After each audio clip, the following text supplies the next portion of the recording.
Please welcome Mr. Harvey John O. Dino, LBE, Bachelor of Secondary Education, major in Science, 2022, magna cum laude.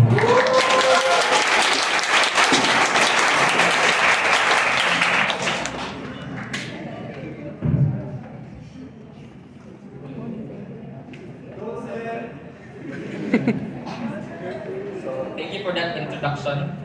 So, good afternoon to the instructors who are here, to my instructors in professional education, Ma'am Riomi, Ma'am Hermie, and Ma'am Arlene,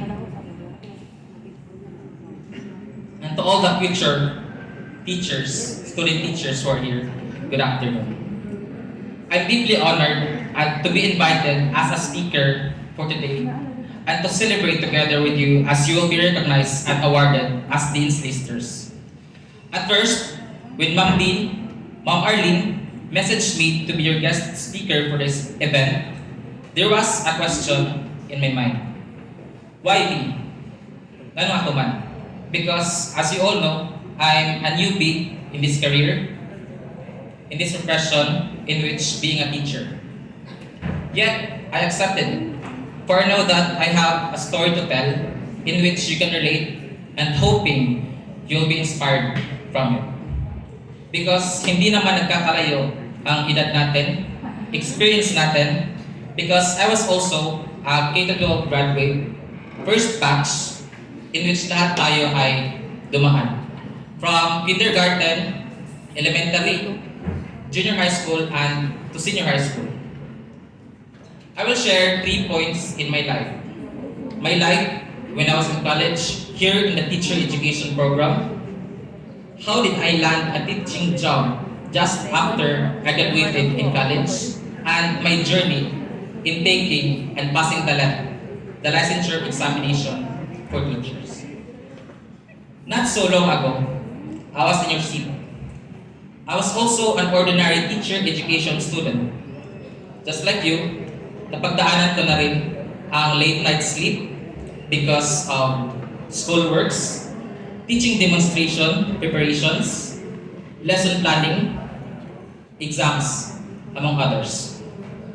When I was in college also, nag-join rin ako ng mga quiz bee sa school. I remember a time when my organization, GSS, General Science Society, had a quiz bee. Our group got the first place.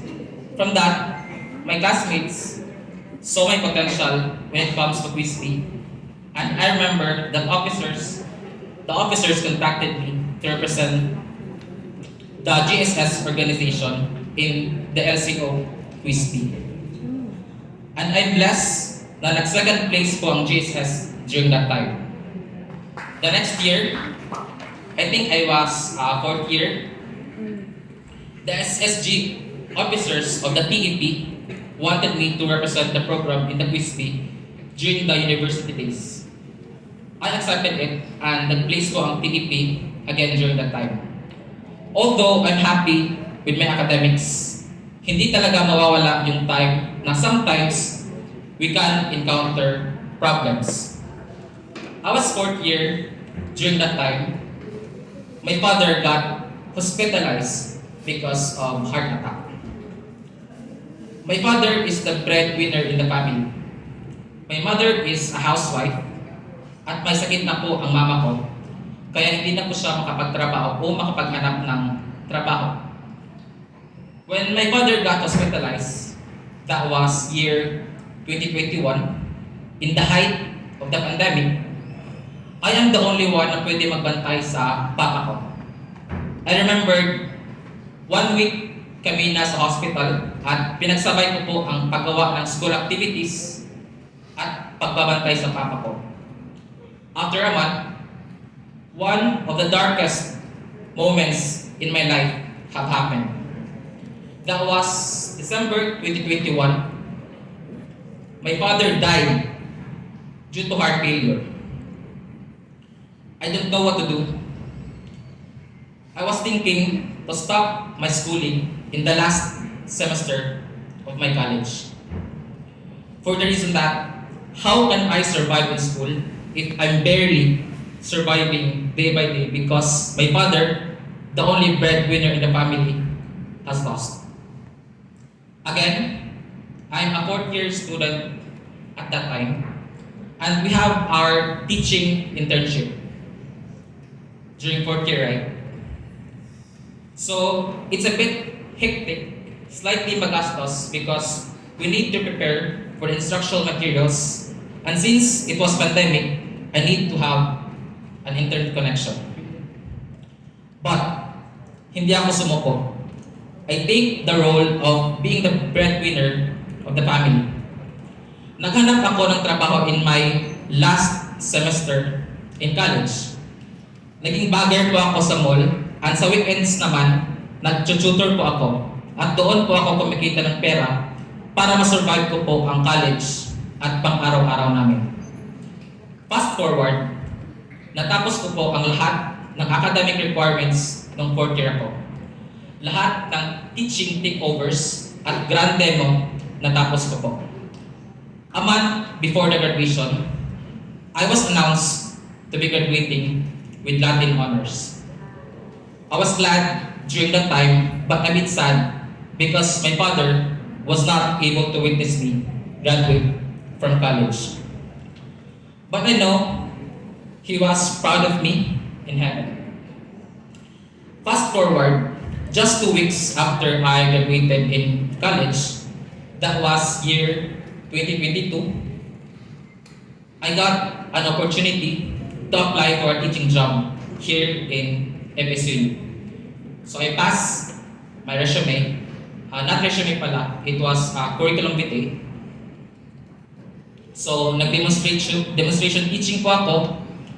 In my mind, baka hindi ako i-text o tawagan kasi Orius lang po ang school, ang only school na in-apply ko when it comes to teaching related job. And I am not yet a licensed teacher during that time, and even have no master's degree. But to my surprise, Orius texted me na pwede na ako mag-start sa work. I was so thankful during that time.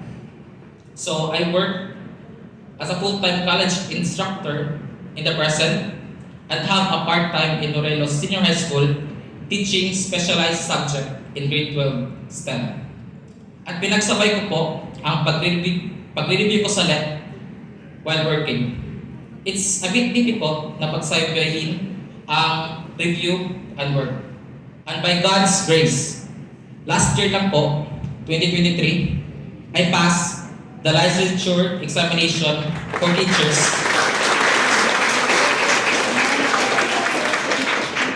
in my first day.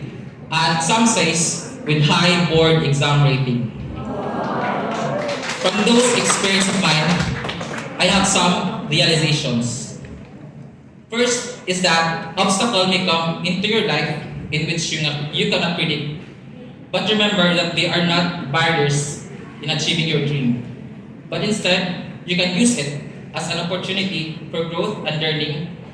Second is that you're now in college at malapit na kayo sa finish line. For first year students, may 3 years na lang.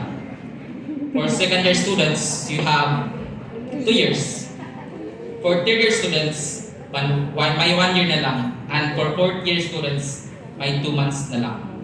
Kayong ilalako.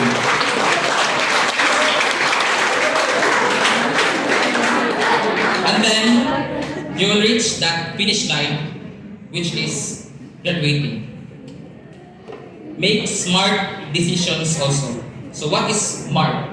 SMART stands for decisions that are as specific. Set real numbers with real deadlines. M, measurable. Make sure your goals is trackable. A, attainable. Work towards goal that is challenging but possible. R, realistic. Be honest with yourself. You know what you are capable of. And last is T, time bound. Give yourself a deadline or due. Third is to have an attitude of gratitude. So what does this mean? It means taking a moment each day to reflect on the people who have believe in you, support in you, and help you grow. It's about expressing genuine appreciation to your teachers, mentors, peers, and loved ones who have been part of your journey. We can also show gratitude by doing our part as students. So, to my teachers way back who are in this room, thank you so much because, to be honest, I'm not here speaking without your support when I was still a student and up until now.